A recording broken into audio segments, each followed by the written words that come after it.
안녕하세요, 알파TV입니다. 제가 영상을 2주 만에 거의 올리게 됐는데 학기 말 되면 원래 조금 바쁩니다. 그래서 좀 영상이 늦었고요. 오늘은 문명사회에서 인간이 우울한 이유에 대해서 한번 이야기를 해볼까 합니다. 이 우울이라는 걸 크게 보면 두 가지로 나뉘는 것 같아요.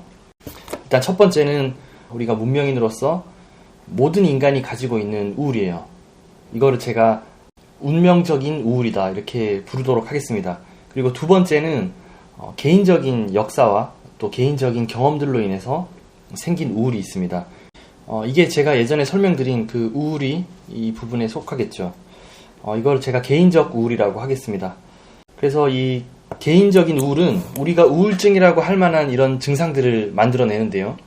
근데 이거는 저번에 제가 설명을 해드렸기 때문에 이번에는 운명적 우울에 대해서 한번 이야기를 해볼까 합니다. 우리 인간은 우울을 극복할 수 없는 그런 운명을 가진 채 태어납니다. 절대 우울을 벗어날 수가 없죠. 동물로서 살던 우리가 이 문명과 언어 세계 속으로 들어오면서 이 포기한 모든 것들에 대한 그리움과 잃어버린 것들에 대한 애도가 바로 우울입니다. 만약에 나는 무슨 소리냐, 나는 평소에 절대 우울함을 느끼지 않고 재밌게 살고 있고 늘 행복하다라고 하시는 분들은 그러한 우울들이 잘 방어가 되고 있던지 아니면 잘 억압을 하고 있는 거예요. 그래서 우울을 느끼지 못하는 거죠. 문명에 파묻히면 우울이 느껴지지 않겠죠. 그러다가 이제 위기가 닥치면 그 우울이 나타날 수도 있을 겁니다. 그래서 아주 원시시대 때를 한번 생각해 볼까요? 그러면 그때는 물론 외부 환경들이 좀 열악함으로 불안과 공포도 매우 컸던 시기인데요. 또 반대로 또 행복할 때는 한도 끝도 없이 행복하던 시절이었죠.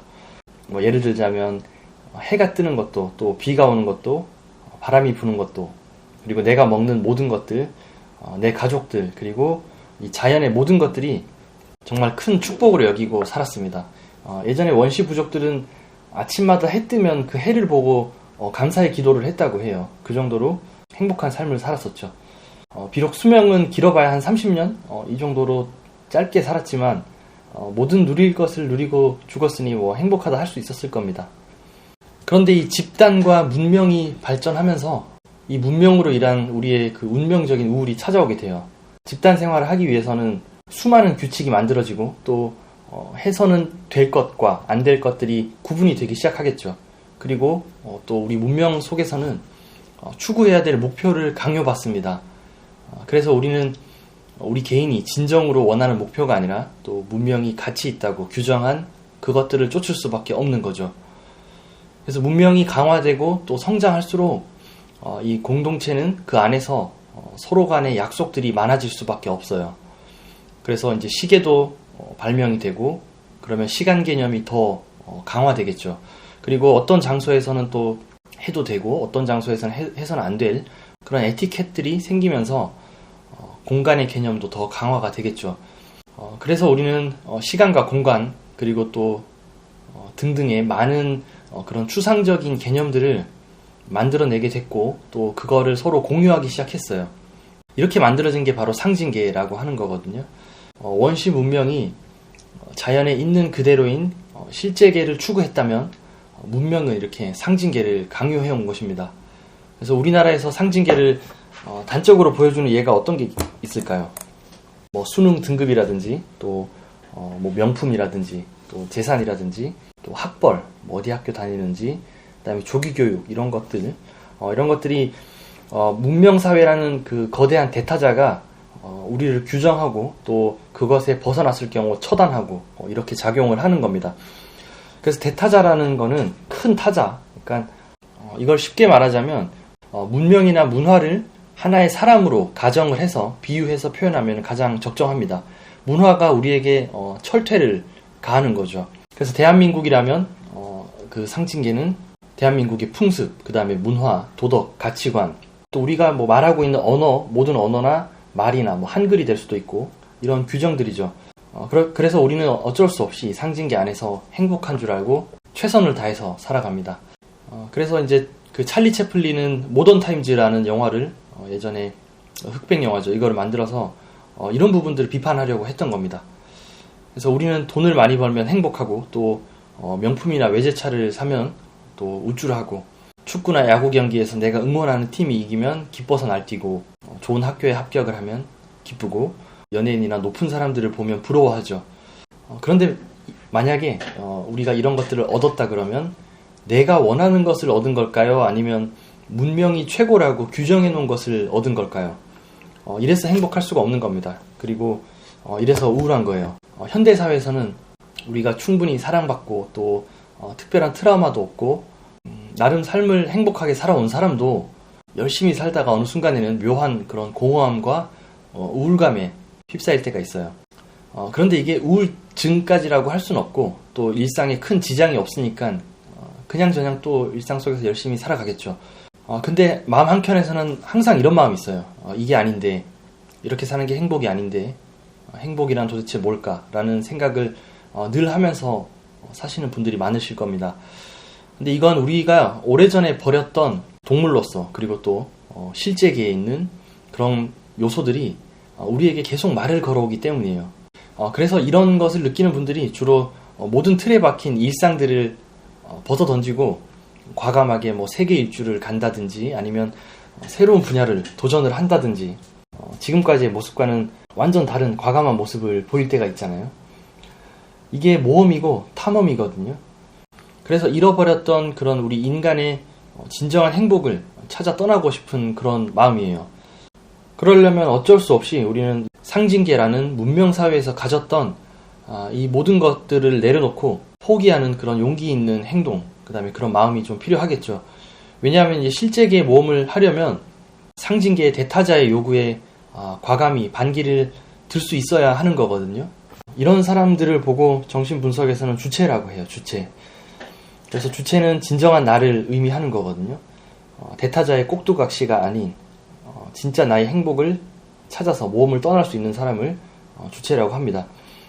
제가 많이 보진 않았지만 애니메이션 원피스, 원피스에서 보면 이 주인공 루피가 그런 인물이라고 할 수 있습니다. 루피는 모험을 하면서 이 여행지에서 수많은 귀한 사람도 만나고 또 행복한 추억을 쌓지만 그 여행지에 있던 그런 귀한 것들을 또 다 내려놓고 또 새로운 모험을 찾아서 또 떠나죠. 이런 과감함, 이런 게 바로 주체가 가져야 할 행동인 것 같습니다. 이렇게 우리 인간은 원래 모험을 좋아하는 존재예요.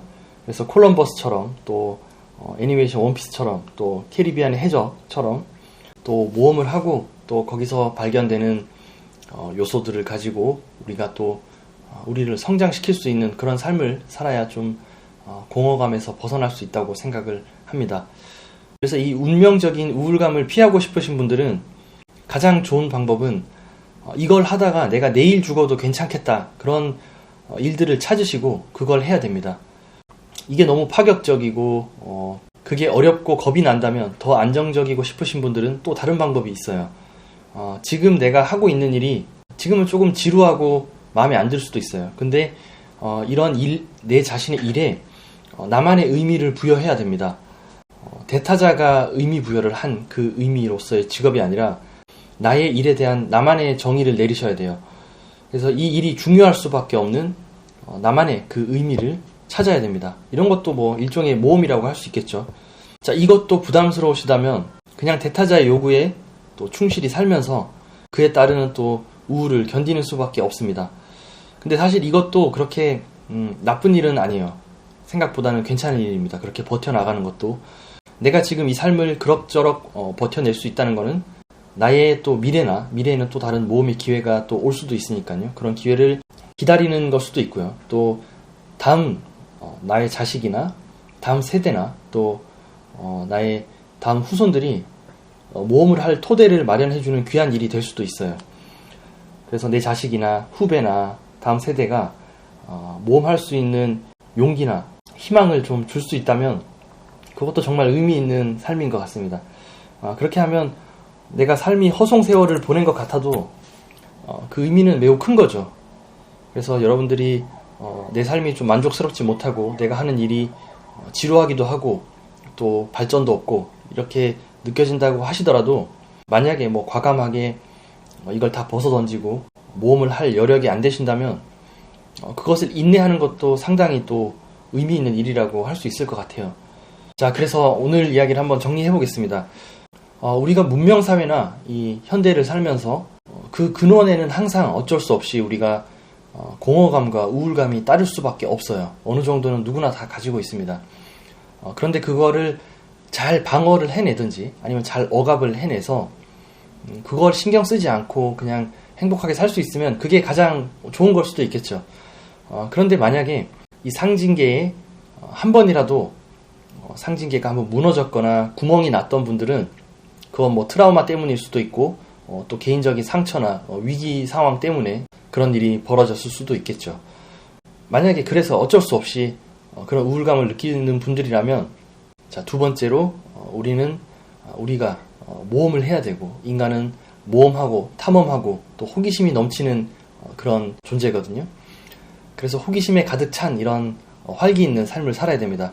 그래서 사회적인 것에 그러니까 사회로부터 외면받거나 타자들로부터 비난을 받거나 또 따돌림을 당할지라도 우리가 그런 공포가 있는 사람은 모험이 쉽지 않겠지만 그럼에도 우리는 또 최선을 다해서 저 바깥에는 뭐가 있을까? 그리고 지금 이 삶을 벗어나는 또 다른 삶은 없을까라는 호기심을 가지고 그런 약간 긍정적인 의심을 가지고 살아가는 태도가 중요하다고 생각합니다. 그런데 만약에 내가 그런 걸 할 수 없는 여건에 처해서 모든 것을 다 포기해버리면 이때서는 공허감과 우울감을 감당해낼 수가 없게 되거든요.